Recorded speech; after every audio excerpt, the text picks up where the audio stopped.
This episode is brought to you by LinkedIn. Healthcare professionals can lead their careers with LinkedIn. Discover jobs by specialty, preferred shifts, and even desired salary. From mental health therapists to radiology technicians, it's now faster and easier for healthcare professionals to find the right fit. Learn more at linkedin.com/healthcare. Side effects may include faster job placement, improved work-life balance, and increased career satisfaction. The Hilton sale is on. Now through September 29th, you can save up to 20% on stays this fall and beyond. Long weekends, last-minute getaways, holiday gatherings. There's a Hilton stay for all of them. More moments, more experiences, more destinations. Now 20% off for a limited time because it matters where you stay. Don't wait. Book by September 29th and save up to 20% at Hilton.com. Terms apply. Hilton for the stay. This episode is brought to you by Nespresso and Samra Origins by the Weekend Coffee Collection. Introducing Samra Origins. My collaboration with Nespresso is a connection to my roots, to my mother, Samra. Coffee that hits the right notes. It transports you. Crafted with unique notes and bold, soaring flavors. Experience a taste that moves you. Nespresso and Samra Origins. Discover more at Nespresso.com.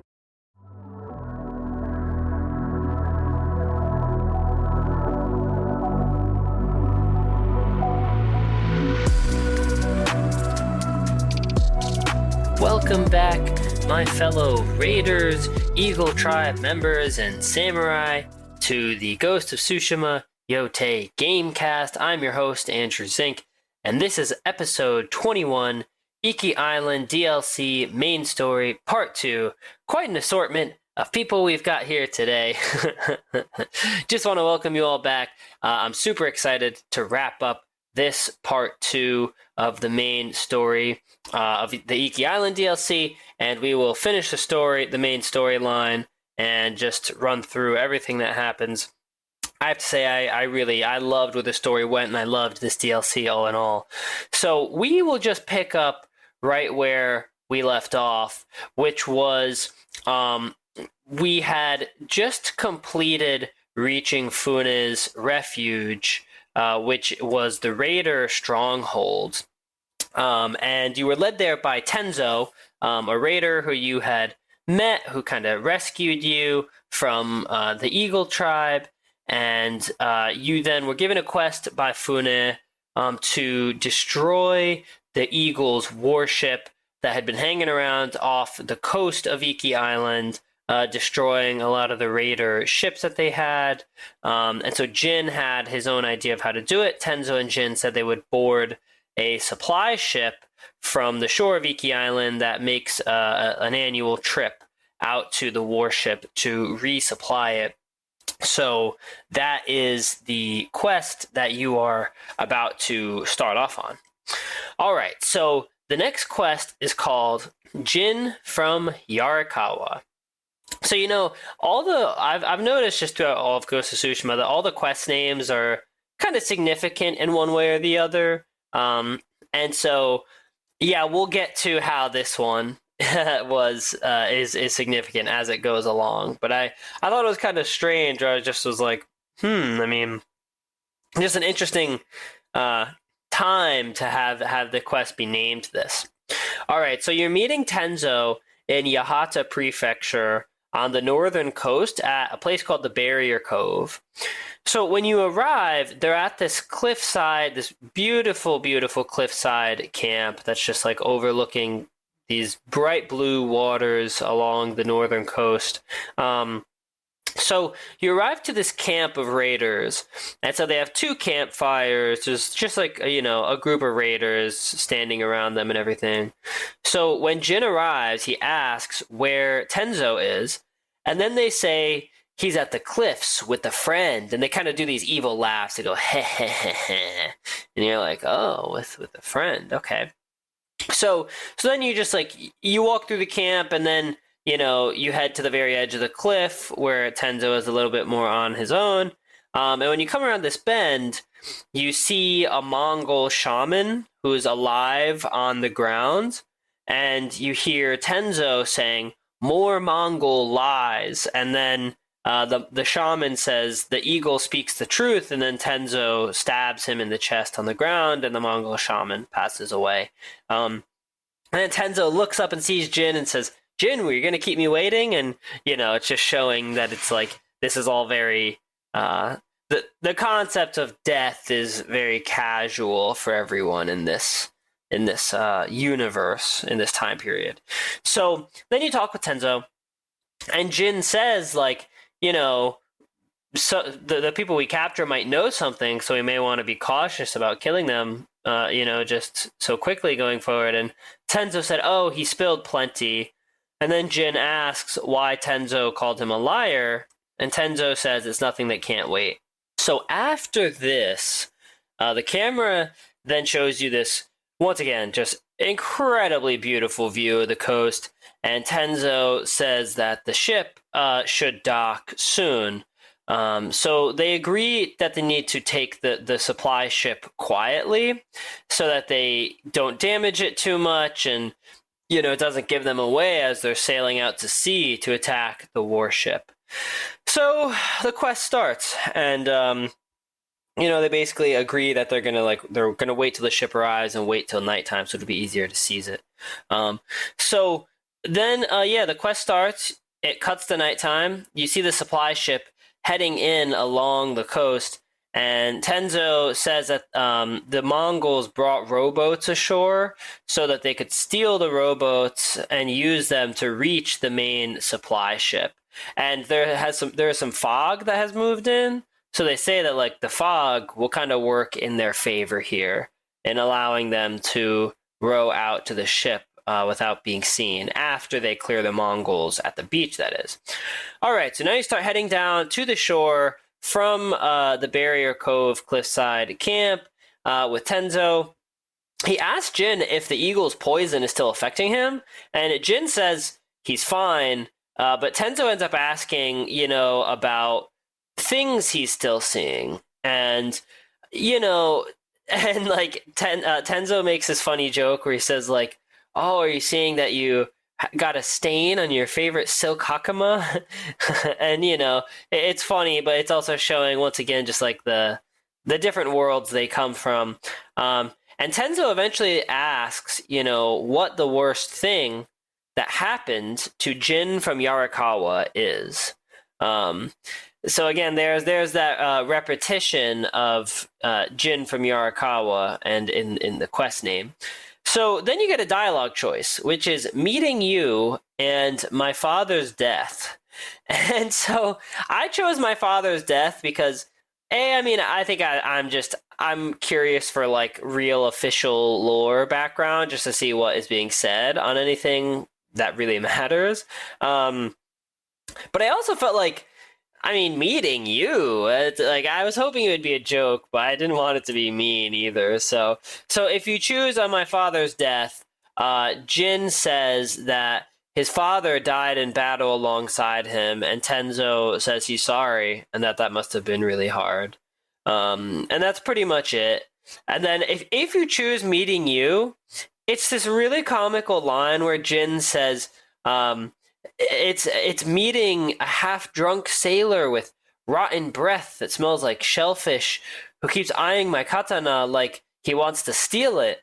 And then Tenzo says, oh, you're funny.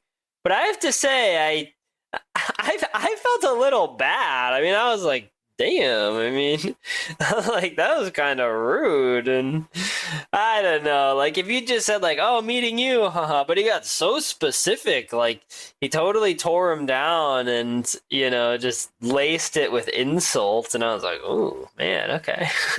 All right, so moving past that, yeah, the my father's death I feel is a way better choice there, but that's just me. So then you get to the bottom of the cliffs. You've kind of just been like walking or riding along a grassy path that leads you down.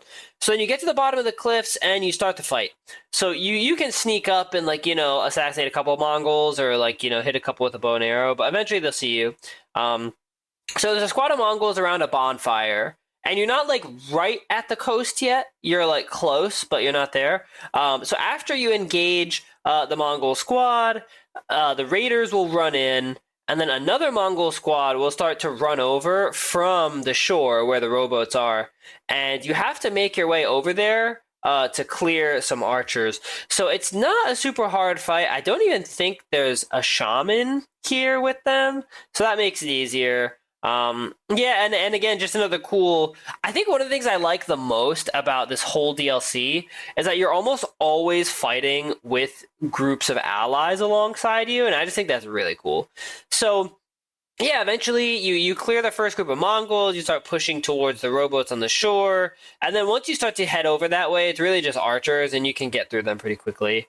So eventually, the fog starts to lift, and the supply ship unfortunately sees your group coming, and they start shooting cannons from the ship at the shore. And again, I just want to I think I'm going to do a whole episode about just like the state of gunpowder and cannoneering at this time period, but as far as I understand it, these aren't cannons with like cannonballs per se. Not the types of cannons that we would know. It's more like certain types of explosive gunpowder grenades that they're going to be shooting.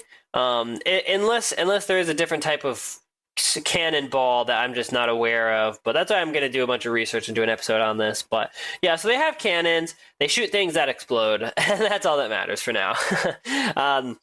So Jin says that he'll go around and take out the cannoneers. So then eventually you just run to start doing this. So the way you do this is this big supply ship is anchored like out in the bay here. So it's near some cliffs. So to get there, you have to run around the side. You like leave the main beach and start running along the side, and you have to basically start jumping across some chasms, using your grappling hook to cross some cliffs, swinging across tree branches. So you're kind of doing this all along the right-hand side of the Barrier Cove area. And so, yeah, there's a lot. And then there's like a bunch of opportunities to use the new grappling hook method where you latch it onto something and hold the left trigger and then like pull something down or turn something to face you so you can use it as a bridge or something like that. So here's something cool. As you're running and like getting closer to the supply ship, you then get hallucinations from the eagle. And these hallucinations are saying that the raiders know who Jin is and they're leading him into a trap. And she references the prayer the raiders said when killing his father, Kazumasa. That prayer that says, "May your death benefit all beings." So just more casual mental torment of Jin in these hallucinations. And again, she references like, "Oh, the raiders know who you are." And I have to say, like, one of the things when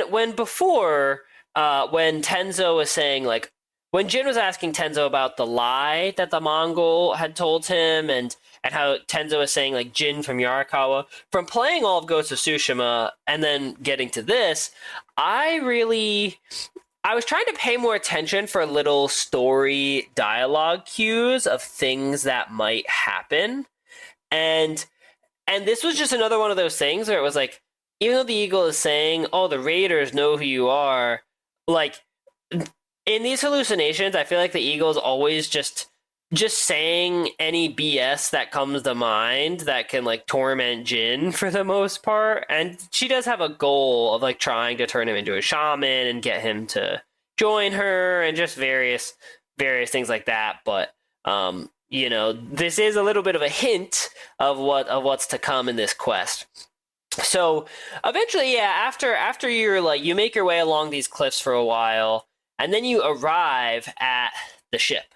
And so basically you arrive and you see that there's one cannon set up on the ship on the mid-layer deck. And then there's 2 more cannons set up on the cliffs on the shore. So you're approaching, you're coming up behind them on the cliff. So that's very advantageous. So you can start by sneaking up behind the guards on the cliffs. There's 2 different spots on the cliffs where there's cannons and a squad of Mongols operating them. So the best way to do it is probably to sneak up behind the guards on the cliffs, just take out each squad of Mongols at the cannons one at a time, and then go to the ship afterwards. So as you defeat 1 or 2 of the Mongols on the shore on the cliffside, you get another hallucination of the eagle saying that Jin is helping people who spit on his father's name and asks if Jin was too weak to save him. And at this point, Jin starts, talking out loud, saying, it wasn't my fault. I was just a child. And she says, "Oh well, you're a samurai who let him die, and you failed." And yeah, I just was like, man, this is brutal. Oh my god, this is like a 14, 15-year-old kid. Like, that's rough. Yeah, so that's the end of that hallucination. Eventually, you can board the main Mongol ship from the coast. There's just some bridges that have been created from the ship to the shore. And yeah, clearing the ship is really fun and cool. There's a bunch of Mongols on board. You eventually clear them, and then you go inside to the mid deck, and that's where the cannon is. And yeah, you can assassinate the couple guys who are operating the cannon, and there's not too many more Mongols at that point after that. One thing I wanted to point out, actually I'll save this for the end.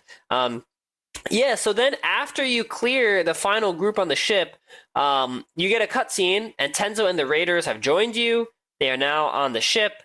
Tenzo then says to Jin, "Oh, you sure took your time stopping those cannons." And, Jin jokes back that he thought Tenzo needed to catch his breath. And so Tenzo says, "Oh, how thoughtful." But there is this strange edge to all of it. And so then Jin asks him what's up. And he says, before it seemed like you were friendly and happy to have me along, but now you're ready to cross swords with me. And Tenzo says, "Not now." And Jin says, "Okay, yeah, we have a job to do and we can talk after." So then Tenzo gives this rousing little speech where he says, "We've captured the ship and now we're going to burn the warship," and the raiders cheer. And that is pretty much the end of the cutscene. So what happens next is Jin and Tenzo talk in this cutscene, and they decide to keep the men out of sight as they approach the warship so they aren't caught. So they're trying to deliberate how they would actually approach the warship and not give it away ahead of time, because you would typically see Mongol dressed guards standing on board as the ship approach. So then after getting, and they agree that after getting on the warship, they'll ignite the black powder stores to destroy it. So then, yeah, the cutscene ends, and you get a new cutscene of the ship rowing off down the coast, and then out towards the warship at sea. And then it's nighttime by the time you arrive there. So then the cutscene cuts away, and it shows Jin and Tenzo hiding inside the supply ship that they have. And you see that the ship has arrived at the main warship, and the Mongols have boarded the supply ship. And it's nighttime, they're holding torches, and they're kind of confused, they're looking around, saying where's our crew? Where'd everyone go?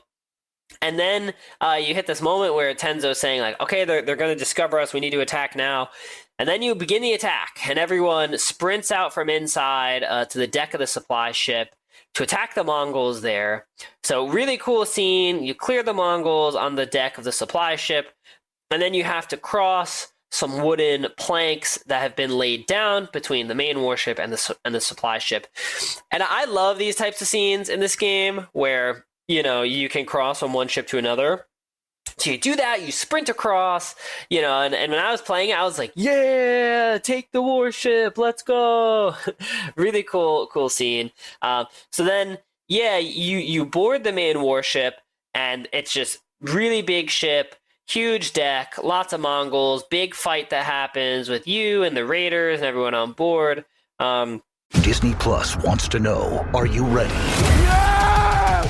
For Marvel Studios' Thunderbolts, The New Avengers, now streaming on Disney+. Let's do this. One of the best Marvel movies of all time is now streaming on Disney+. Hey, you weren't listening to me.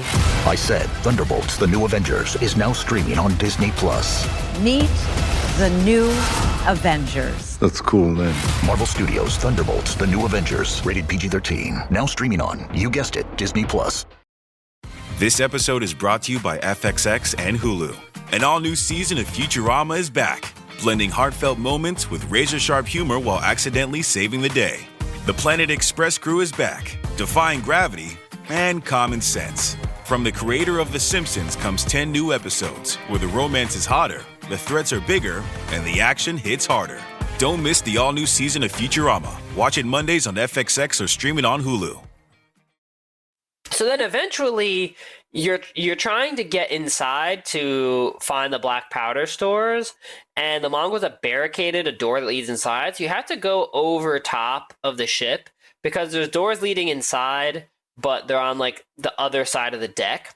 So you climb up, a ladder to like this top deck area. I think there's a super brute up there with a couple guards. You defeat them. I just, chuck a sticky bomb at them and, move along. And then you hop down on the other side of the ship, and you can't get inside from the back. Once again, it's like there's a couple of Mongols inside. You defeat them, and then you can light the black powder reserves aflame. And then everyone says, "Run! It's about to blow!" And so everyone sprints back to the supply ship. And then you get this cool cutscene of the main warship blowing up, burning down, just really cool. And then Tenzo gives a speech where he says, we struck a blow for Funa's refuge, and they will one day break the wheel of suffering. And then that's pretty much the end. Like and I noticed this in this DLC. It'll say that's the end of the quest. It'll give you the Japanese writing on screen, and it says you've completed the quest. But then afterwards, you're back, and there's a little bit more dialogue afterwards. So I'm just going to say what this dialogue is. I'm going to just mention a few things. So when you get back, it's like you're kind of back at Funa's refuge, and you're standing on the ship. And Jin says that Funa will be pleased, and he turns to leave. And then Tenzo says, no. And so in the cutscene, he says no because she'll skin both of us alive. And then Jin's like, "What are you talking about?" And Tenzo reveals that he knows who Jin is. He calls him Lord Sakai. And Jin right away says that this is what the Eagle wants. He wants to divide them because she knows that they're a threat together. And Jin says that if Tenzo learned the information from the Mongol that he was interrogating at the beginning of that quest, it's because the Eagle wanted him to know. So Tenzo is frustrated with himself. And then, I think I'm going to get to, but, he then has this moment where it's like he takes a breath and kind of calms down, and like the whole situation just diffuses right there. And then he starts telling Jin something about himself. And he says that he grew up on Iki Island. He built half the homes there. He learned to swim in the shallows. He broke his arm, like climbing some cliffs, trying to impress his wife. And, he reveals to Jin that his wife died in childbirth, and Fune helped bury her. Really, really hard stuff to hear. And then he says that, the people of Iki Island are his people, and that they would feel betrayed if he brought the Butcher of Iki's son to their stronghold. And so that's like just some really heavy information to receive. And Jin basically says like, we should be careful, and I'm not gonna like do anything to out you or anything. And then the quest, or like this scene ends with Tenzo saying, "You be careful too, Jin from Yarikawa." Not that was a really good way to really end the quest there. Yeah, so just a couple things I want to say on all this. I actually really liked Tenzo's phrasing of how he said that they will one day break the wheel of suffering. Because, they actually said that in Game of Thrones. They talked about how, like, in Game of Thrones, I think it's Tyrion and Daenerys where they're talking, and they're just talking about how one ruler comes to power, and then people still get oppressed, and there's still executions, and people still don't have like an economic way forward. Like everyone just wants to make money and have a secure life, and I really like this because they're really talking about like the makings of modern society, right? Like they're talking about civilization, a place where people can live in peace, where people can advance in life and have just enough food to feed your family, and just have a house and a safe place to live, and they literally call it like breaking the wheel. That's what Tyrion and Daenerys say to each other, that they want to break the wheel of oppression. And so I thought it was really cool to hear Tenzo like use the same phrasing. And that is how I feel. And there is something I want to say just about like the Raider Samurai dynamic so far. And I felt this the whole way, right? But like coming over to Iki Islands, like you just hear that it's controlled by raiders and criminals, that the raiders are like pirates basically, who just like take from innocent merchants, and that's all it is. And so far, when you're hearing about Kazumasa's invasion 15 years ago of Iki Island, it's like one of the things I had thought the whole time is that for people who are raiders, right? So let's say you're living on Iki Island. Like, if you don't have any means of economic security or advancing, like, yeah, this happens throughout history. People are going to turn to piracy. And we talked about this with Yuna and the concept of thievery in the main Ghost of Tsushima game, where it's like, Lord Shimura, sorry, I forgot his name for a second there. Lord Shimura, he is like villainizing Yuna for being a thief, and it's like, okay, like, so let's just say, right, there's not that many professions you can have, especially if you're a woman in this time period. So it's like, if someone steals a little food and they're just trying to survive, and someone like Lord Shimura just wants to prosecute everybody and just punish everybody, and it's like, yeah, but they don't have any other means of surviving. So what are people supposed to do? And it's the same thing for the raiders, where it's like, if there's no other means of surviving, they're seeing Tsushima, which seems like, well off, and like there's an excess of resources and money and just everything. Like, they're not raiders because they're just like inherently bad people, at least like, the vast majority of them or anything. Like, it's just because they need a way to survive, and that's the option that feels the most available to them. And then of course it's like, oh, they're raiders, they're criminals, we need to kill them. And so then it turns into this like, a war. So yeah, I just wanted to talk about that a little bit, and just talk about like, what a shame this dynamic is, that it exists in human history. And this is going to come up more, so we'll get to that later. So yeah, that wraps up the first quest, Jin from Yarikawa. And now we can move on to the second quest. So the second quest is called The Lightning in the Storm. And so you arrive back at Funa's refuge to talk with Funa after taking the Mongol warship. And she says good job on the warship. And you can tell that like the relationship is thawing a little, that, they're starting to feel more comfortable with each other, but they're still a little bit frosty. So Funa says that, she would understand if Jin took the first boat back to Tsushima, but Jin recommits to helping free Iki Island. So Funa says that her scouts saw the Eagle leave Fort Sakai, and that she has some of her best fighters or prisoners inside Fort Sakai in Yahata Prefecture. So she gives Jin the quest to go save them. So yeah, eventually you travel to Fort Sakai. And I just need to take a second to talk about something that I don't know, I thought was a little bit funny here. But so I accidentally arrived to Fort Sakai through this totally ridiculous back way of so basically there's like one big island there's one big mountain on Iki Island, and it's called Mount Takenatsuji. So I basically just accidentally ended up like climbing all the way up Mount Takenatsuji from the back, and then like realizing that Fort Sakai is built up against that mountain, and you're not meant to like enter it from the back from that mountain way, but there's like this way that you can do it and just jump your way down, and you will take some fall damage, but if you just use your resolve to heal it, like you can get in from the back way. So I took this ridiculous back way that was just really funny. So if you don't do that, there are kind of like a couple different ways to enter Fort Sakai, but they all kind of lead you to the same places generally. So I'm just going to do my best to describe it on that. So no matter what, you kind of end up at like the same one or two courtyards to start this quest.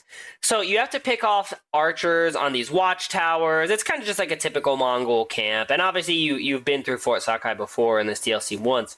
So you can sneak defeat guards as many as you can. Eventually they might see you and you can run out and defeat the Mongols. So you see that Funa's men are being made to do hard labor. They're just like holding pickaxes, like, you know, laboring at big rocks. And there's some of them in prisoner cages. So, you know, in this first big courtyard area, you clear this group of Mongols and you free the prisoners. And so this first group of prisoners, they tell you that the Eagle's second in command, Kunbish, is in charge, and he's torturing prisoners and forcing people to drink the Eagle's poison. And so I loved this. Jin said, okay, report back to Funa, and these prisoners, they say, no way, we can fight, we're going to help. And I was like, hell yeah. So then, yeah, they grab some Mongol weapons, and then you go through this gate to proceed into the next courtyard. And you've now got a group of, like, I don't know, 6 to 8, like, raiders, prisoners with you. So as you open the gate, you actually get another hallucination where Jin hears the raider prayer, and then, like, you see Kazumasa on his knees getting struck down and killed. And so once again, I'm just like, oh my god, like, we're just seeing the same thing over and over again. And this just feels like torture. So eventually the hallucination ends, and you charge forward with the raiders into the next courtyard to engage the Mongols. It's a big courtyard. And you can hear a Mongol say, the Eagle wants the samurai alive, you know, so that's interesting. So then as you proceed forward through this big courtyard, you clear Mongols and you're freeing prisoners from cages. So one thing that I did not know the entire game of Ghost of Tsushima until playing this is that you can bash cage doors open. I thought you had to hold the right trigger and unlock them. I accidentally just like used my katana and just like bashed the whole door open. Once I realized that, I was just doing that left and right. So you do that. So you have to free all the prisoners, clear all the Mongols. This is a big fight. It actually can take a little while. There's a couple shamans. You want to keep an eye out for archers. Once again, sticky bomb the shamans. And, you know, I always fight really hard to, like, let as few of my allies die as possible. But every time I saw an ally fall, I was just like, no. So after you free all the prisoners and clear all the Mongols, you then push through another gate to a next, the next area of the level, and you then get a cutscene as you're pushing through the gate. And so it's like, it's kind of like a very narrow area you have to funnel through, and then you have to cross a bridge to this next courtyard. And so that's a very disadvantageous spot. And so you get the cutscene shows Mongols like shooting flaming arrows and then dumping what looks like burning coals like down from this high up area through this narrow spot on raiders. So that's very sad. You see some of your allies get burned and defeated. And so yeah, then you have to just push through this narrow area, get the hell out of there, and push across a wooden bridge before you can engage the Mongols. So then you cross the bridge and you can engage the Mongols. You defeat a couple, push up some stone stairs, and you're in this, again, bigger courtyard area.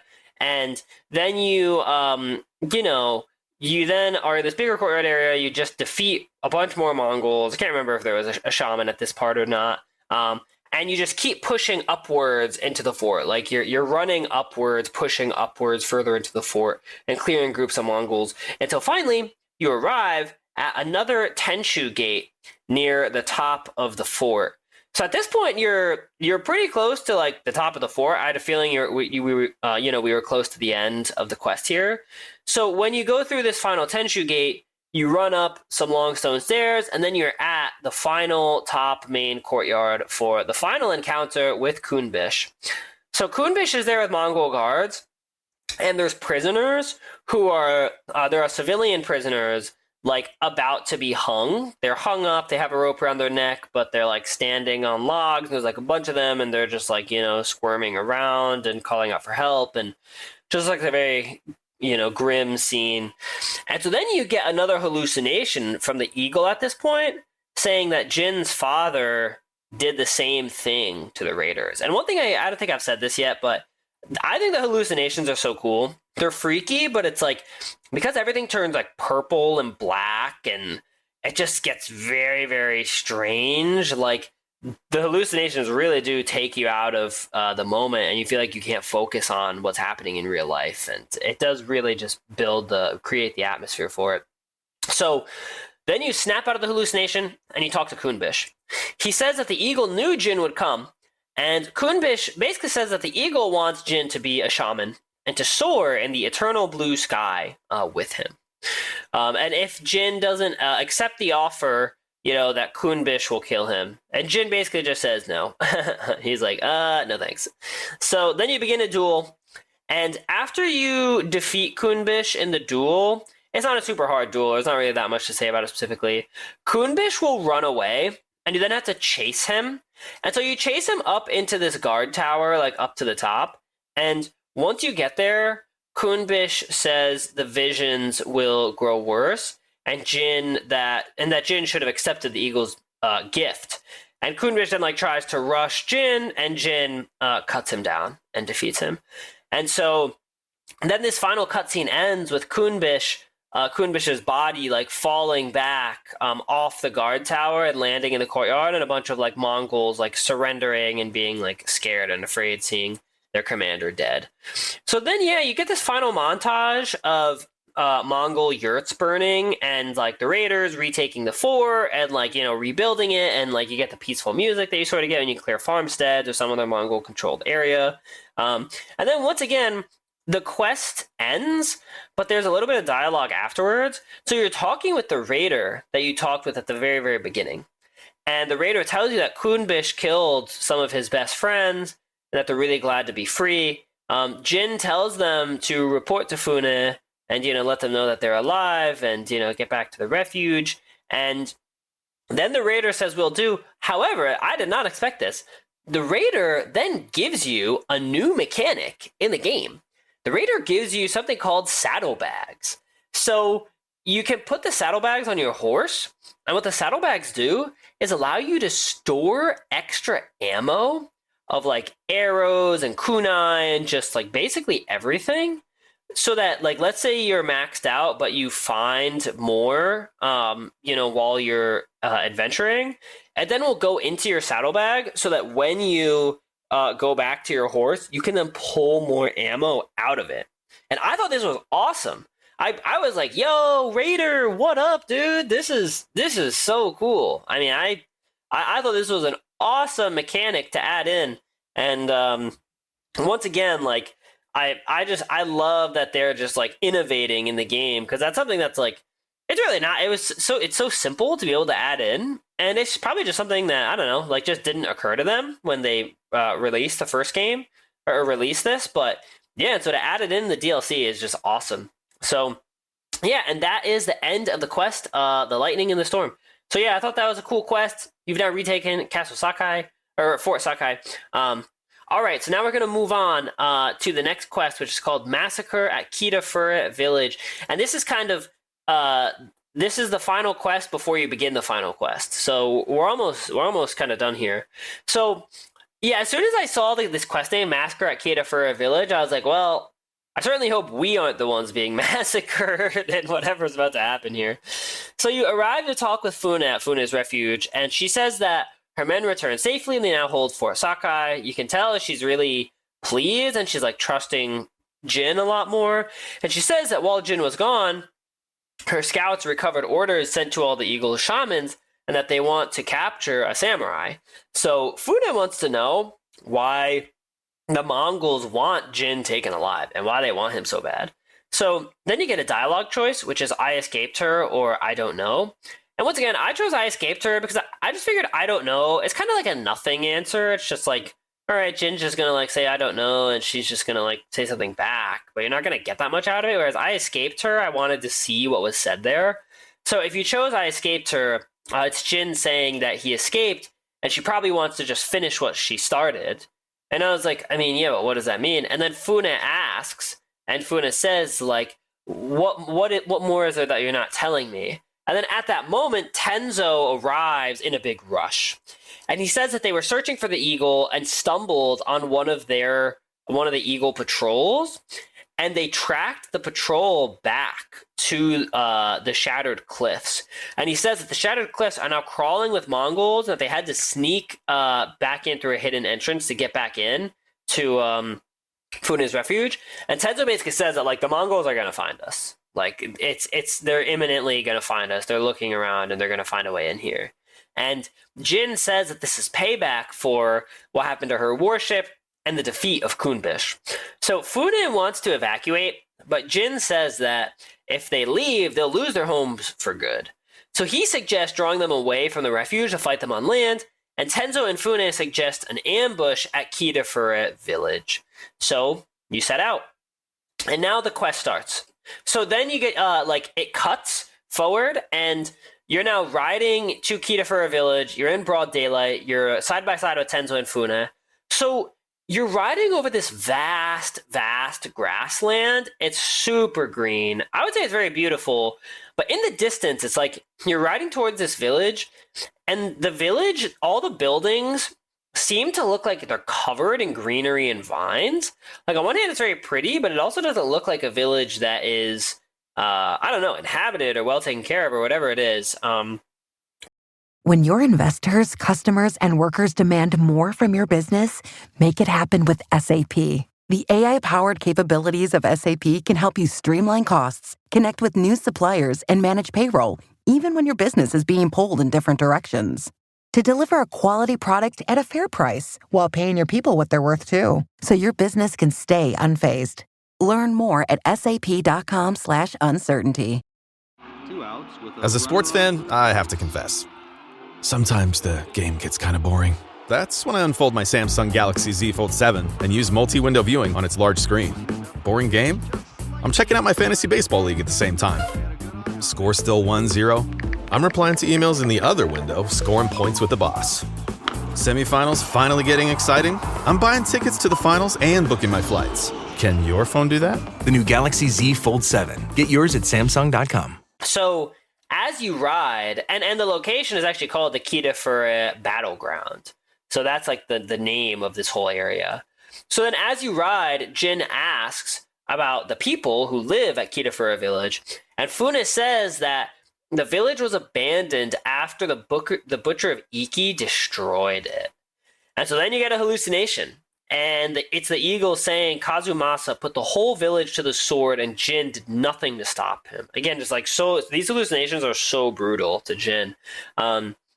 So then like you kind of get close and you arrive at this old lookout tower. And there's like a couple buildings around it. And again, they've been like burned down. So they're just like covered in vines and greenery at this point. And it's been like about 15 years. So the lookout tower still stands. It's in like disarray, but you can still climb it and use it. So the lookout tower is on this small hill. You go up to the top of it with Fune and Tenzo, and you're scouting where you should place, Fune's soldiers and how you want to like lure the Mongols in and do this battle. So you're looking out across this vast field area where there's like ruins of this old village, like here and there. So you then get this hallucination saying that, and I thought this was really cool. You're having the hallucination during the scouting, and you're doing like, the scouting as you've done in the game, and this time Tenzo and Fune are alongside you. So the hallucination says that you're placing the soldiers alongside your father's innocent victims. And Jin kind of struggles. And then he says like, at the tree line over there. And so I like that, like the impact of the hallucinations were showing in his tone of voice. So you look at the tree line. It says you can station scouts at the tree line who can signal if they see Mongols. They can signal with fireworks, and so that will like signal, okay, the Mongols are over here, and it's time to ride in and attack. So then you see this other area across the field, and it's like a bunch of old houses and granaries that are like just dilapidated and destroyed, and they're ruins now. And they say that people can hide in there to ambush with like they can hide in there to attack, but if the Mongols don't go near that area, then they can have like their cavalry and raiders on horses like hit the Mongols in the flank if needed. So then you get another hallucination that says that's where your father's victims hid, terrified and weeping. And so again, with each location that you're scouting, like Jin will say something about the real battle, and then you get a hallucination about what happened at Kitafura Village 15 years ago. So again, I thought this was really cool because it's progressing the story forward, but you're also getting insights and history into what happened here that Kazumasa was responsible for, which is really heavy. And yeah, I'm going to have a whole thing about this when we wrap up the quest. So then there's only one place left to scout, and you look at this spot like pretty much right in front of you where there's like some collapsed houses and such. And then the hallucination says that when the villagers saw Kazumasa's approach, they knew they were doomed. And Jin then says out loud, that was where they fell back. And Tenzo is very confused and says, what? And Jin says, where we could fall back. And Funa says, okay, we'll reinforce that spot right there. So yeah, that's like, it's like a decent spot. I mean, I don't know. I kind of thought the small hill with the watchtower was a better spot, but yeah, I mean, there's like areas you can reinforce among the houses right there. So then you get a final hallucination that's kind of like a cutscene actually, and it shows the whole village burning, talking about the horror that Kazumasa inflicted there, and Jin failing to prevent it. So this is all pretty significant, as this is like to date the most real this is like the most real hallucinations you've been getting of like the bad things that Kazumasa did on this campaign in Iki Island, and like just the perceptions of the people who were the victims of that. So again, I'm gonna have a lot more to say on this later. So yeah, so then you get a cutscene, and it's of the scouts are riding out to their posts, and it cuts to nighttime. So it's now nighttime, you're getting closer to the battle. And so Jin and Tenzo are in the guard post alone, and they've just kind of been like camping out in there. And then Tenzo says to Jin in the cutscene, he says, you said that was where they fell back. And then he says to Jin, you were here. You were at the massacre, weren't you? And this is all so fascinating. Jin then says, it wasn't a massacre. And Tenzo says, what do you call armed men slaughtering an unarmed village? And Jin says, well, the village was hiding armed fighters who ambushed our patrols and set traps, maiming warriors. And Tenzo says, like, this village was home to those fighters' families. And Tenzo says, like, the samurai came here to just kill us all. So what do you expect us to do? And this like, this is exactly what I was saying before, where it's just like, yeah, like, and you can tell Jin is torn in two, because Jin has grown up being told all this propaganda, basically. Like, and just to be clear, propaganda by definition is just anybody trying to convince anybody else of something with some information. It's not necessarily negatively or positively connotated. It takes on, the term propaganda takes on a negative connotation in like modern day society, but objectively it has a more neutral definition. So in this case, like Jin is like, he's been told his whole life that his father was killed by these evil, merciless raiders, and that they're just uncivilized and terrible and criminals, that there's no law and order on Iki Island, and, you know, that they're evil and it's all their fault. And then you finally hear, like, you know, Tenzo's side, the people of Iki Island side, where it's like, you know, we don't have as much economic opportunity, so there are some people who turn to raiding and thievery. But again, I mean, the lower classes turn to thievery on Tsushima too, so it's not just, as we know from Yuna, so it's not just Iki Island. This is a class issue that is consistent everywhere you go. So then, yeah, and I just loved the way Tenzo said this, because this is exactly how I would feel, where it's like, yeah, you guys are an invading, occupying force who came to just kill us all. Like, are we just supposed to say, okay, welcome, we're just going to put our heads down and let you execute us, thanks? Like, yeah, of course not. And so Jin is being torn in two, where it's like, he knows that everything Tenzo is saying is totally reasonable and that Tenzo is right, but he's just like holding on to this old, you know, narrative that he's been given from his whole upbringing. And that is, of course, attached to his father's death. So I found this so fascinating, and I thought this was just a fantastic story. I just thought they did such a good job with this story. And so then at this moment, after Tenzo says this, some soft string music starts playing. And this is what I really love about Tenzo. And I'm finding I really love Tenzo as a character. Some soft string music starts playing, and Tenzo like takes a step back, and like this calm comes over his voice, and he says, you know, a friend of mine grew up in this village, and after the samurai were gone, I found his body, but it took me a week to find his head in all the mud. And right away I was like, ooh, damn, oh my god.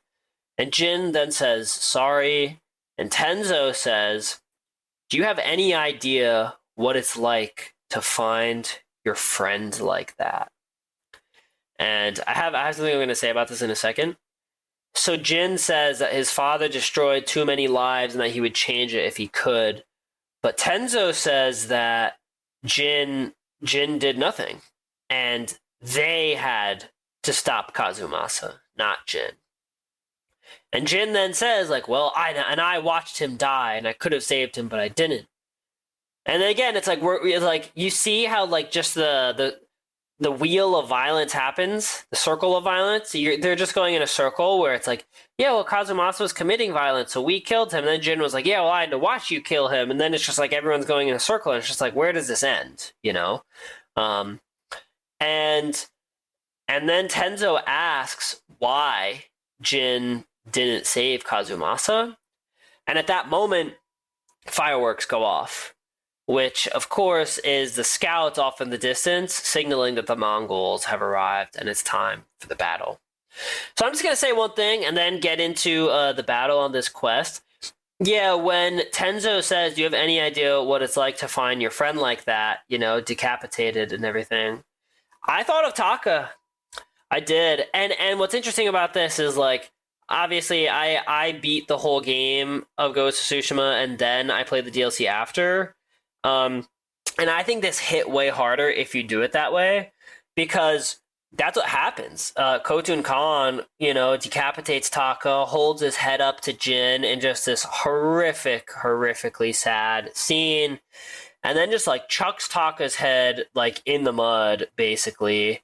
And you know, Yuna has to find it later, and it's like probably just one of the most horrific parts of the whole game, really. And Tenzo, as Tenzo is saying this, he's like, you know, I think it's a moment where they don't explicitly show this in the game, but Jin has to see this and realize, like, wow, like what Jin is seeing is parallels between the Japanese samurai forces led by his father as an invading force and the Mongols. That's what's happening. Like they were both invading imperialist forces that were just like, we're here to kill you and take over, and you can either surrender or you can get killed. And those are the two options.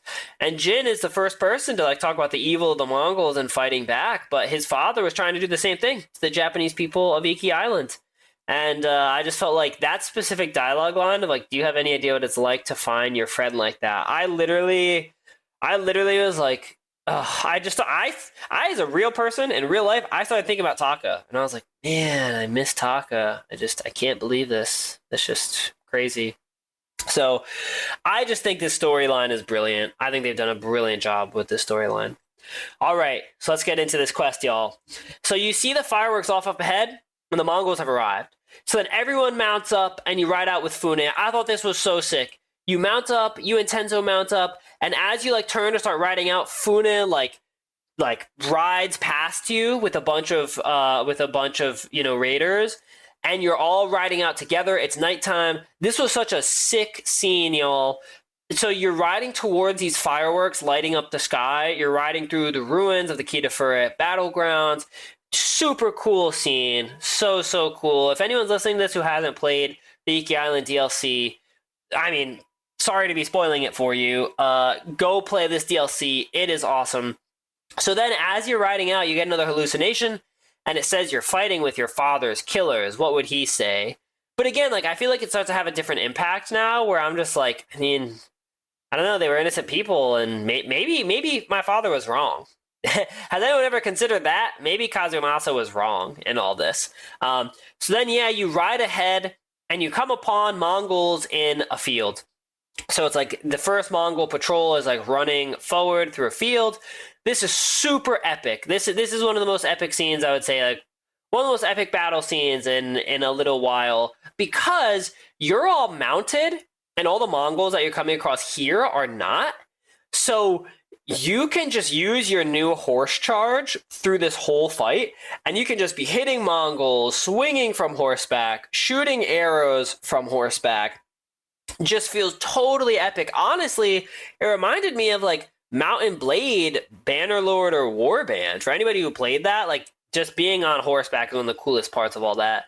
And so then eventually, you can use the triangle attack to do a critical strike or a kill from horseback, and you enter the battle on foot, and it's just so sick. Your allies are all around. There's a bunch of Mongols. You've got fireworks going off in the sky. Just such a cool atmosphere. A shaman arrives, hit that boy with a sticky bomb, y'all. Take him out, stop those buffs that he's given to the rest of the Mongols. So then, yeah, after you clear this first wave, everyone is like very cheerful. You're standing in the battlefield and you've won. But then there are more fireworks on the other side of the field. So just a quick side note, a lot of this quest is basically just like riding back and forth across the Kitafura battlefield to different sides of it as fireworks go off, and then just like, engaging the Mongols and such. So then you get a hallucination as you're riding towards the other side of the battlefield, towards the fireworks. Fune says like, oh, it's just like old times, and I feel like it's really cheerful and everything, and then you get a hallucination of the eagle saying she's enjoying herself, remembering how they slaughtered samurai, and then the hallucination just ends. Like, so again, I think it's really cool how they'll take you out of these moments that you're in and surround you with like horror and fear and guilt and just all these things, and then you're just back. And so it almost like makes you think of someone who's like having a bad trip or something, and it's just like really cool to like play through that. So yeah, then you arrive to this next part where it's like the Mongols are about to enter this like dilapidated part of this old section of the village. So there's like this small old entrance that they're like coming through, this stone archway. And basically like the scouts for Fune have seen the Mongols coming, so they've set up explosive barrels like near this entrance. So as the Mongols come through the entry spot, you can hit the explosive barrels. I actually found they didn't do that much, to be honest, but then you engage this first wave, do what you do, run into the battle, super cool scene. Eventually, a shaman will arrive with a second wave of soldiers. You keep engaging them, keep fighting, hit them with your explosives, just use everything you have. Super epic battle. And then, after you finish clearing them in this second area, once again, everyone's happy and they're cheering.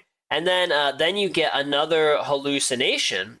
And again, you get this hallucination because there's like more buildings in this part of the battlefield. And that first fight, you were kind of just in the middle of a field. There weren't really that many structures around, but now there's like a lot more burned down structures, and it's kind of like you can see where a village once was more in this area. So you get a hallucination saying that the ground was soaked in blood after the massacre here. And then you get this really explicit, gruesome vision of all the samurai executing civilians. And it's just like 10 samurai just like, cutting civilians' throats open, stabbing people, just like really horrible, gruesome thing. And again, like as I'm watching this, I'm just like, ooh, like it's really hard to feel good about Kazumasa. And then like more and more, it's like the whole perception of the samurai invasion is getting turned on its head. Because it's like, yeah, this is just massacring innocent people. And so it's just crazy that all of this is happening while you're fighting this, contemporary modern day battle. So that's just like really crazy.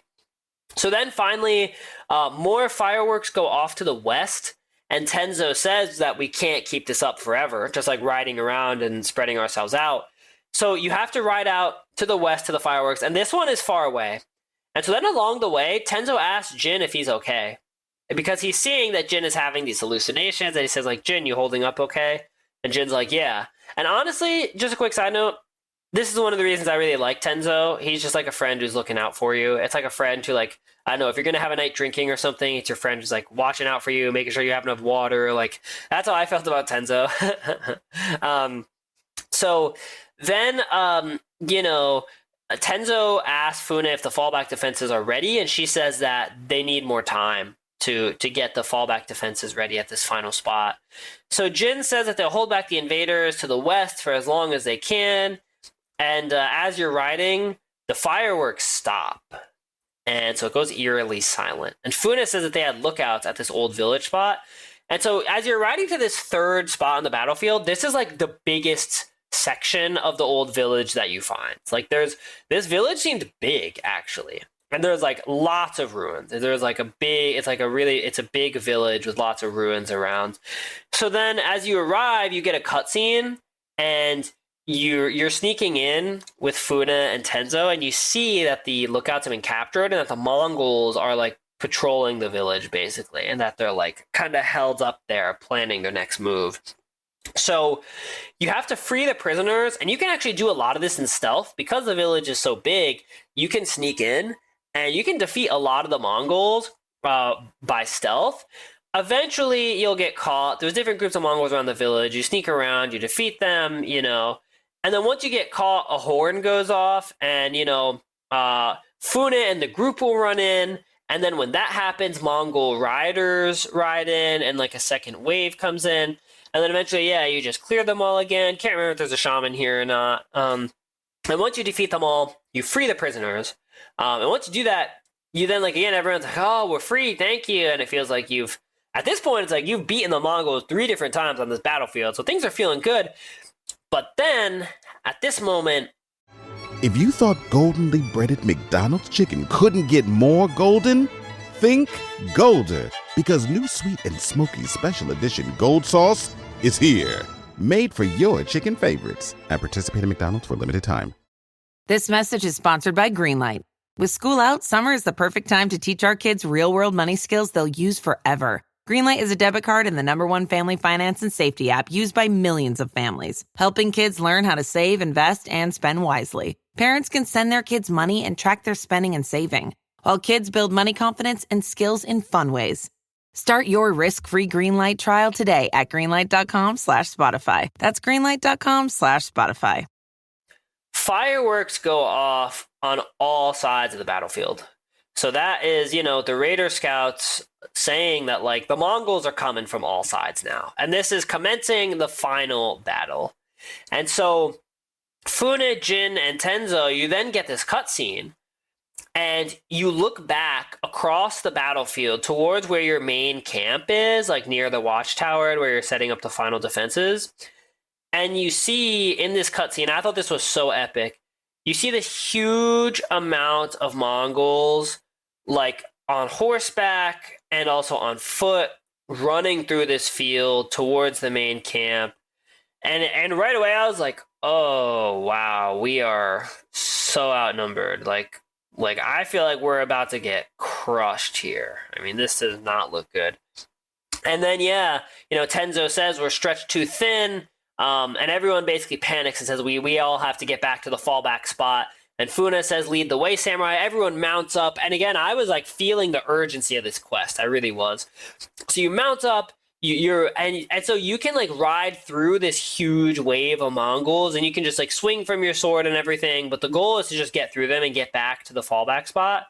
So when you get back, the raiders have finished entrenching the defensive area. And what they've done is they really just set up like some barriers with spears planted into the ground facing out that helps protect them against cavalry. So it's just like a little bit more of an entrenched area.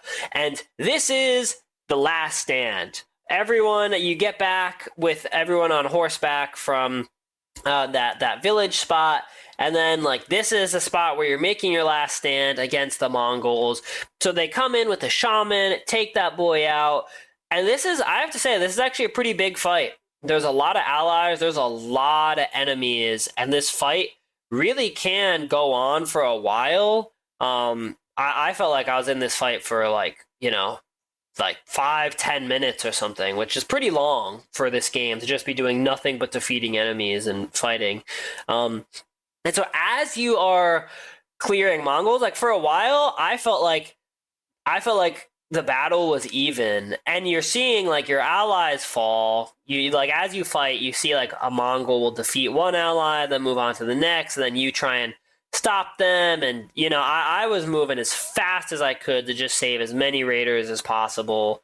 And yeah, as you clear more Mongols, I feel like you could start to feel the tide of the battle turn. As you are defeating Mongols and moving on. And then eventually Funa says, the Mongols are breaking. And Jin says, for Iki. And then all of the raiders all scream, for Iki. And it feels like you are feeling the tide turning. And this was so epic and cool. And then eventually, after you've defeated enough Mongols and everything, they're now, I wouldn't necessarily say they're even outnumbered, but they've lost so many soldiers, the Mongols, and they're you can feel the morale of the raiders on their side, and the momentum pushing against the Mongols, that you then get a cutscene that shows the Mongols retreating and running away. This was epic. I was like, yeah! And Funa yells and raises her sword and says, follow them and cut them down. And then you get a scene of the Mongols retreating, running away back across the battlefield, the Kitafura battlefield, and being chased by raiders. And eventually the raiders raise their swords and cheer. Jin and Tenzo are killing a shaman back at the village, or back at the main watchtower spot. And yeah, I mean, this was epic. I just thought this was epic. You've now won. The Mongols have been pushed back. This has been definitely a major blow struck against their forces and the Eagle Tribe army on Iki Island. So all in all, I mean, yeah, I thought this was just an epic quest. Really, really cool. I don't think you've ever had a quest like this in this game, where you're riding back and forth and doing combat on horseback and just have it. I mean, this was action packed. It really was. So I can't say enough about how much I love this. I hope you guys did too. So then you get a cutscene, and this is where you get the cutscene of Jin and Tenzo. They each are killing a shaman, and as Tenzo is killing the shaman that he defeats, Tenzo then says the raider prayer, and he says, may your death benefit all beings. And then Jin gets his flashback again, and he gets super angry and almost loses control. And he pulls out his dagger and rushes at Tenzo. And Tenzo, in this really scared, soft way, says Jin, as Jin approaches him. And Jin puts his dagger to Tenzo's throat, and he says that's the same thing he heard when his father was killed. And Tenzo says it's the eagle's poison, but Jin it doesn't really believe him, and says that, and he's basically ready to kill him. And Tenzo tells him, do it do it on this blood-soaked ground where your father massacred hundreds. And you can tell that Jin's really just being torn in half with all this. Like, I almost, in this moment, I felt really bad for Jin, because it's like just a lifetime of like thinking about this moment, preparing for it, like everything, and just like now the whole narrative has been turned on its head, and it's just a really hard moment. And Jin says, like, my father was trying to save lives, and Tenzo says that, you know, like, you knew who he was. Or no, he says to Tenzo that Tenzo knew who Jin was and what he did to his father. And Jin accuses Tenzo of lying to him, like, just this whole way, and not, like, revealing any of this earlier. And Tenzo says that Jin is lying to himself, that you're lying to yourself about who your father is, about what happened here. And then I loved this. I thought this was, like, some real, you know, real truth-telling. And then Jin says, like, how did someone so worthless beat Kazumasa Sakai? And in this moment, like, Tenzo, like, once again, like, he softens, and I almost felt like sad at that, like, insult, like calling Tenzo worthless. And Tenzo, like, softens, then says, like, I don't know, luck. And he says that Kazumasa took down, like, dozens of them before they could bring him down, and that they think, like, he thinks they broke his leg, and that was like how they were able to defeat him. And this is where Tenzo, this scene basically reveals that Tenzo was the person to kill Kazumasa. And he says that he was just finishing the job, but, you know, like, dozens of raiders died trying to defeat Kazumasa. And Tenzo then tells Jin to finish it and just to kill him and to get it over with. And in this moment, I was like, yo, I'm on Tenzo's side. Like, I just felt for him so much. And Jin then says no. And he says that they killed his father by luring him into an ambush at Senjo Gorge, and they are going to do the exact same thing to the eagle. And Jin tells Tenzo to talk to Fune and meet him near the canyons. Tenzo basically says, like, this can't go on any longer. Fune has to know who you are, and we can't keep this hidden. And Jin says that he isn't worried because he's proven that he fights for Iki, and that he is not his father. So he says, like, go tell her, and we'll meet up and talk. So, tense ending. That is the end of the quest right there. Definitely tense. I mean, whew, wow. I mean, I think this has been a fantastic quest so far.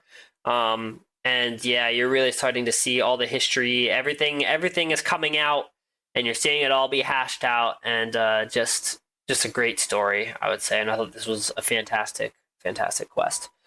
All right, so now we've only got one final quest to wrap up, the main storyline of Ghost of Iki, or the Iki Island DLC. So we're going to dive into it. It is called The Blessing of Death. It actually doesn't take too long.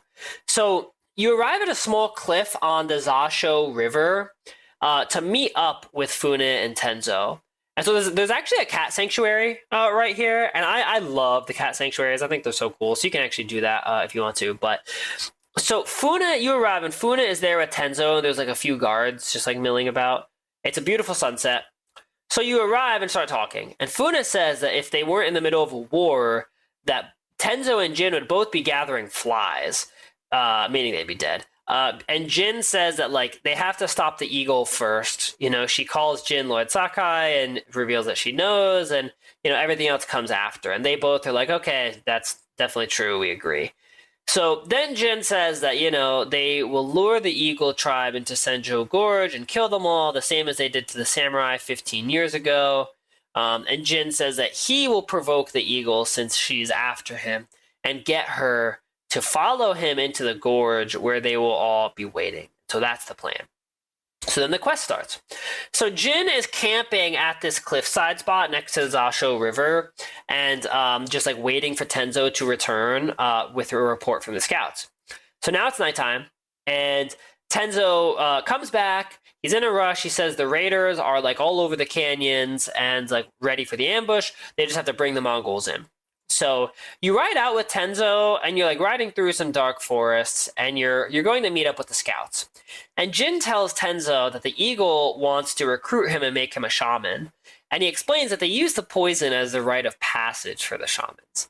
And so Tenzo asks if you're still seeing visions, and then you get one, and where it says, it's the eagle saying this will only end in madness and death unless you let me help you. And then, this was probably the coolest hallucination you've gotten so far. The whole view goes black. Like, so you're now like in this field, and the whole field, like everything goes black, and the moon turns like purple. And actually, no, at some point, I think it was the sun. At some point, you're riding, and then it turns to daytime. And so the sun turns purple and the sky is black and everything else is black, and it's just super freaky. So then, yeah, you arrive, and you actually arrive at the old, you arrive back at Kitafura village at the old battleground.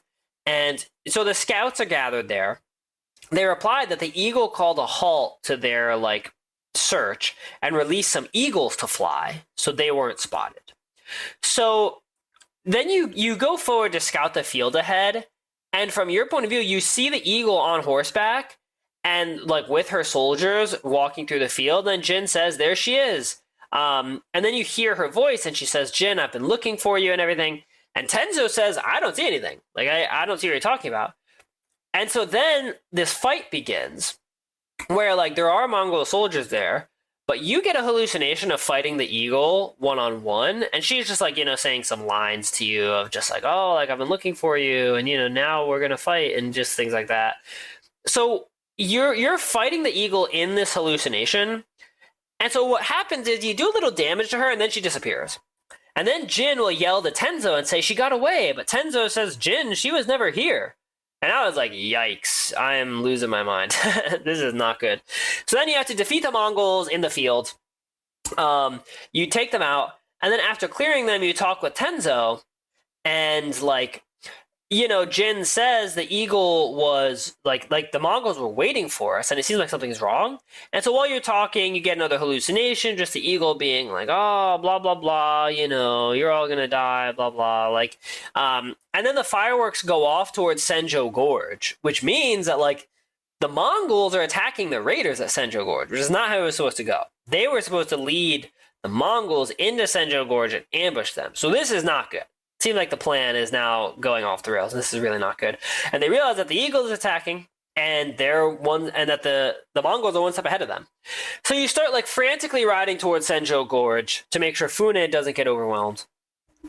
Jin and Tenzo on the way have this whole conversation about Jin explaining that he accidentally told the eagle, thinking she was Yuna, about his father, and that he was ambushed at Senjo Gorge, and so that she knows all this history and is clearly able to like use that against them and assume what they're gonna do. So as you keep riding, you then come into view of this massive forest fire, which was just epic and crazy. So then as you're starting to get closer to this battle outside of Senjo Gorge and the canyons, you're seeing flaming arrows and explosives like exploding and going back and forth. And there's like just this super smoky battlefield as this whole forest is on fire. So again, this was just another epic ride-in on horseback as raiders are fighting Mongols. And Jin says the eagle's real name, Anksar Khatun, and rides in and says, Anksar Khatun, face me, but she's not there. So then you keep fighting through the burning camp with Fune and Tenzo. This does not look good. Like, it definitely seems like the raiders are outmatched here.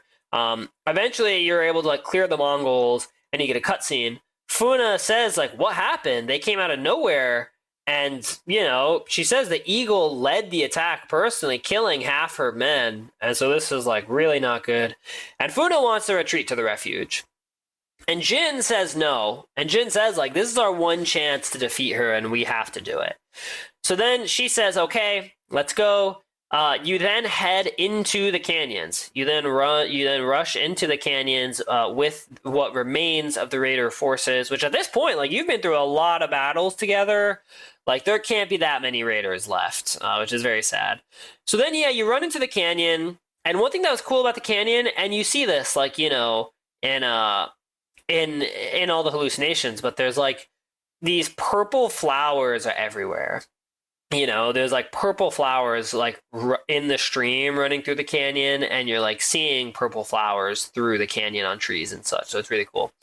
So then right away, as you enter the canyon, you get a freaky hallucination, and it just says like the battle's lost, and it's taunting Jin about his father dying. And yeah, literally at this point, I was like, shut the hell up. I'm so tired of hearing about this. Like I'm gonna find you, and I'm gonna get over my grief and guilt, and we're gonna move forward. So then, yeah, you clear the Mongols in this first section of the canyon. I think there was a shaman there. You take him out. So then as you proceed, so basically you then just proceed through the canyon, and you keep getting hallucinations. And honestly, I don't think they even say anything new or really worthwhile. And so then you come to a second engagement spot. You think you see the eagle again, and this keeps happening. You think you see the eagle, and you have to fight her one-on-one in a hallucination. But as you do damage to her, she then, like, you know, disappears. And you realize, like, oh, she's not actually here, and you're in just a real battle. So Tenzo then like checks in on Jin again. He says, like, Jin, you okay? Like you seeing stuff? Like, keep your head on straight. And he's just trying to be a good guy and a good friend, and I love that. So then you clear all the rest of the Mongols in this second engagement in the canyon spot. Again, it's really cool to have all the canyon walls like on each side of you. It feels like you're really like hemmed in, and it's just like a cool atmosphere. So then, as you're running to the next engagement in the canyons, Jin is explaining to Funa and Tenzo that, like, it feels like the visions are getting more intense, and it's almost like he can, like, feel the eagle's presence. And Tenzo is saying, like, maybe it's all more intense because you're here, and this is a significant location for you. So then you arrive at the third engagement spot in the canyons. You fight the fake eagle again, do some damage, she disappears, and then you clear the rest of the Mongols, try and save as many raiders as possible, as Tenzo is basically telling Jin to keep it together. He's like, keep it together, man. I can see you're hallucinating. We're almost there. So this is the last of the canyon fight scenes. And so then Jin, like, you get a cutscene, and Jin says, the eagle is going to be waiting east of here where my father died. Like, I just know it. And so Jin is going to go alone, and Tenzo says, no, I have to go with Jin to help, to make sure he's okay. And again, I was like, this guy's a good friend. Like, this is a good friend, a good ally. Like, he knows that, like, you need someone to keep you tethered to the real world when you're, like, hallucinating like this. And so Funa says, okay, you two go east. I'll take the raiders west. We will find the eagle, and we will end this once and for all. So Tenzo wants to help Jin. Really cool. So then, yeah, I mean, you go through this eastern canyon path, and you don't have to go very long, and you come out at the coast. You're, like, really, like, you are at the coast, and you're on the ocean, and you see, like, a huge eagle warship off the coast, and then you get a cutscene. And so at this coastal spot, you see everything you've been seeing the entire Ghost of Tsushima game from the hallucinations and the flashbacks. You see this big, beautiful pink tree next to a fishing hut on the shore, and the eagle is then walking in from the ocean with a guard. It's almost like she rode in on a rowboat or something, and she's coming in. And this is her. This is actually real life her. And she's wearing her very freaky helmet. And she says that the sacred medicine brought Jin here to be healed. And she just says, like, you know, a bunch of BS just about, like, the medicine heals, and, you know, like, you need to confront your ancestors and all this stuff. And she says, like, you know, you could soar in the eternal blue sky if you just accepted my gift. And Jin says, I don't want to soar over my people. I want to serve them. And then she says, even the people who killed your father, and she's trying to play on these divisions, and Jin says, yes, even them. basically saying like they're people too, and they deserve to be, like treated well and given decency and respect in life. And then she says, wow, well, you've really thrown away the gift and now you're going to die. And I was just like, good guy, Jin, let's go. Like, incorruptible soul. I love this. And then you begin a duel with the eagle. Here we go, y'all. Let's go. It's time. So I have to say, I thought this was actually a pretty tough duel. So she can do this crazy jump flip attack that's like not blockable, and it has pretty good range. Even if you think you're out of range, like she can still kind of get you with it if you're not careful. She also will throw kunai, like she'll throw one, then she'll throw another, then she'll throw another. I feel like this is a good moment where you can hit her and do some damage, but she'll probably hit you with the kunai at point blank range if you try and do that. So you just have to be careful and monitor that. So yeah, of course, as you're fighting her, super epic battle scene on the next to the ocean on the coast. You're getting hallucinations. She's just repeating all her mantra of like, you let your father die. Like the medicine could heal you, face your pain, like just all this stuff. And so then like, as you get her health about halfway down, eventually you get like transported back into the flashback. And so it's the flashback of Kazumasa dying. And so he's about to be struck down, but this time adult Jin runs in and saves him by knocking out the raider, who we now know is like a younger Tenzo, but was like had his face covered. And that's how it always is in the flashbacks. And so you actually save Kazumasa in this hallucination. And then you talk with him. You bring him over to this pink tree, and they're alone against the tree. And this is one of the first times you get like a real conversation with Kazumasa. That's like long. You get to kind of see like who he was. And Kazumasa says like, Jin, like he's injured and he's saying like, Jin, we should have died together like warriors. And then Jin says, I'm sorry, I failed you. And he says, you didn't fail me. You failed our clan and you tarnished the Sakai name. And I was like, yo, this is brutal. This guy is not great. And Jin then says that like the people of Iki accuse us of terrible things. And Kazumasa says sometimes what is necessary is also terrible. And he says it all needed to be done. And then Jin says that like, you did what you think you needed to on the battlefield, but not at home. And Jin says, I needed a father and someone to raise me and care for me. And Kazumasa says that, after Jin's mother died, that he was left with a son he didn't know how to help, so he raised a samurai instead. And then Kazumasa tells Jin to kill the young Tenzo. He gives him the sword, and he says, kill him and restore our name. And Tenzo is like looking up at Jin fearfully in this hallucination, and Jin says no. And he says that I will never be like you, and the way that you chose to live was not my choice. And Jin says, and your death was not my fault. And then this super emotional music starts playing as Jin walks away from Kazumasa. And right away I was like, yeah! I was like, hell yeah! Moving forward, let's go! And then Jin snaps out of the hallucination, and the eagle is about to kill Tenzo. And she goes to strike the final blow, and Jin comes in and catches her staff on his sword and stops her.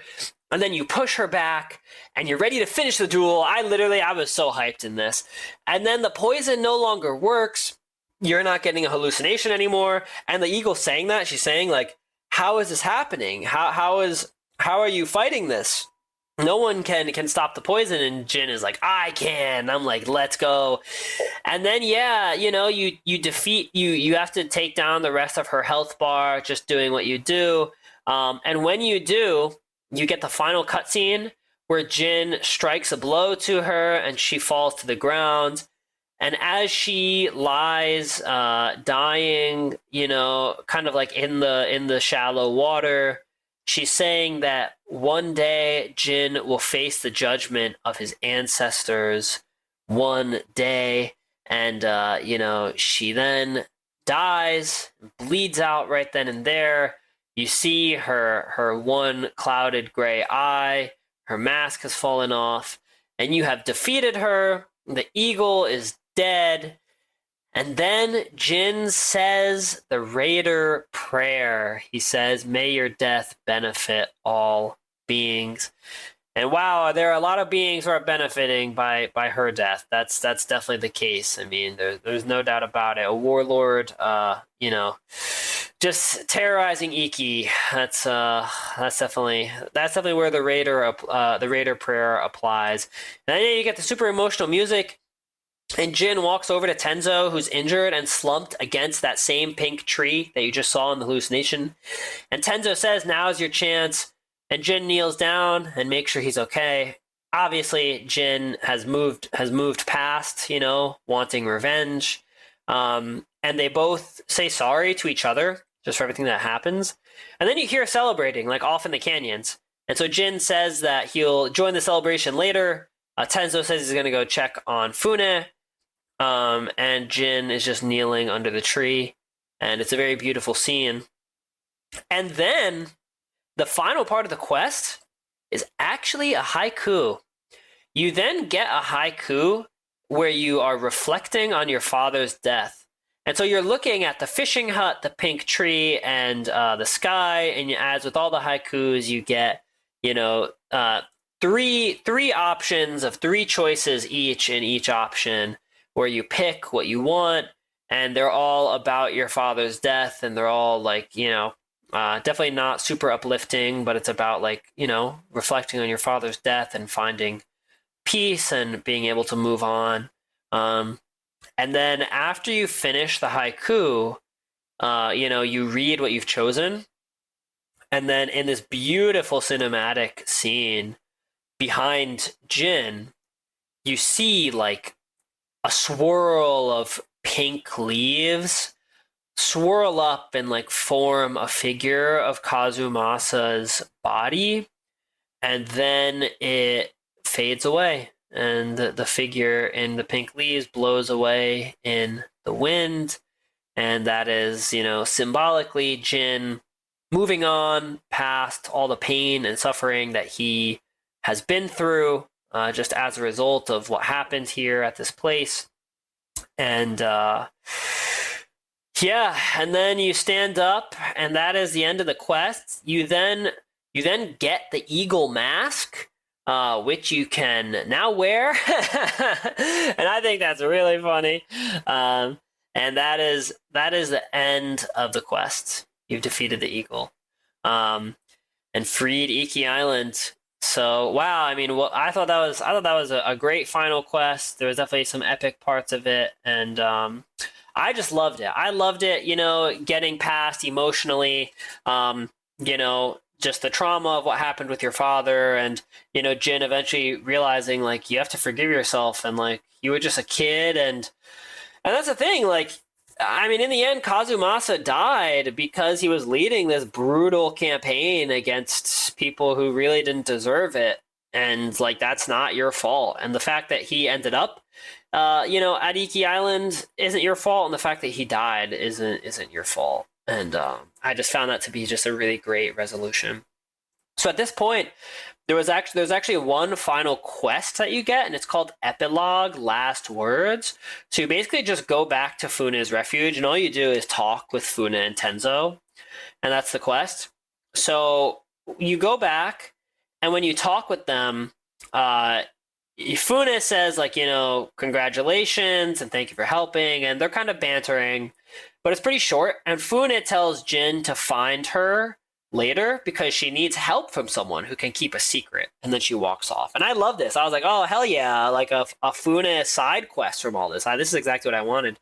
And so Tenzo is injured but bantering again, and Jin asks Tenzo what he's going to do, and Tenzo says he's going to try and help people recover from the eagle's poison. He says he'll never be able to swing a sword the same as he once did from his injury.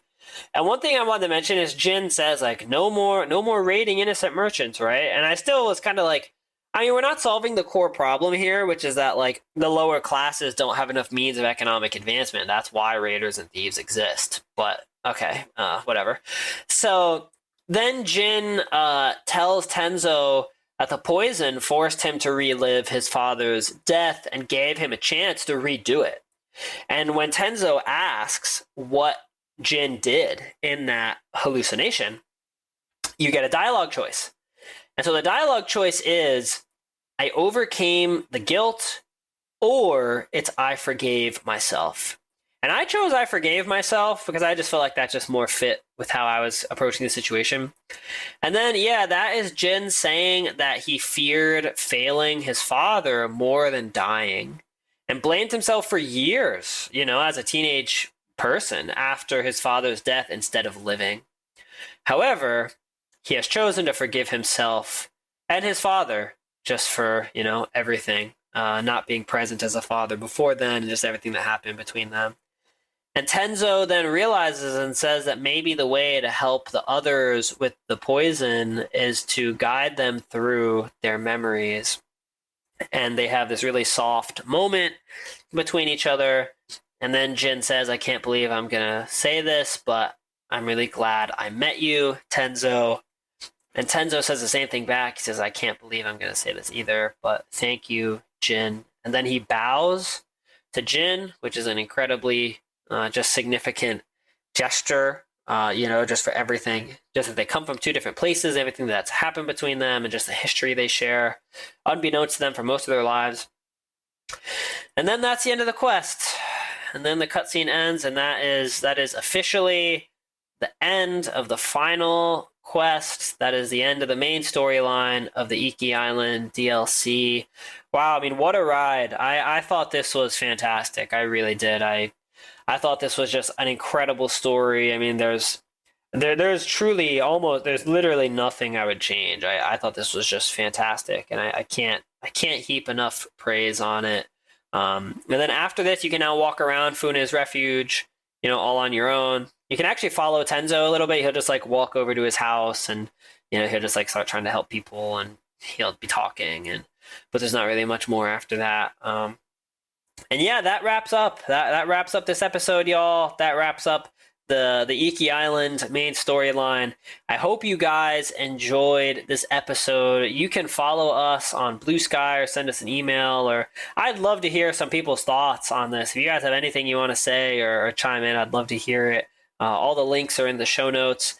And yeah, I mean, there's still going to be another episode or two on this podcast about Iki Island. Just there's a couple side quests that you can do. I'll do those and cover that in the podcast. And I'm going to do the same as I've done for the rest of this podcast. Just an episode about all the random encounters you can have on Iki Island and some of the cool locations and just the cat sanctuaries, the deer sanctuaries, just everything cool that you can find. So I had a lot. I really enjoyed doing these two episodes on Iki Island. These actually might have been like two of my favorite episodes thus far, honestly. So I hope you guys enjoyed playing this DLC. I hope you enjoyed listening to this episode. Please chime in with your thoughts. So just want to thank you all for listening once again, and I will talk to all of you soon.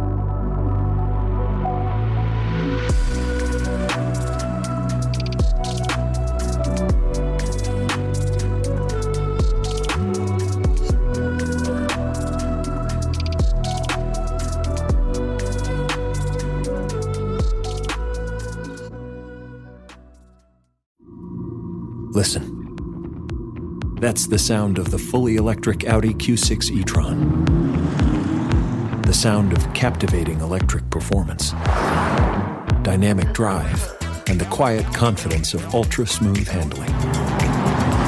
The elevated interior reminds you this is more than an EV. This is electric performance, redefined. The fully electric Audi Q6 e-tron. Men need a store that has the right thing for their thing. Like a Kenneth Cole suit made with Choflex fabric to keep them cool at their cousin-in-law's third wedding in the middle of July. Whatever the thing, Men's Warehouse has the clothes for it. Love the way you look, Men's Warehouse.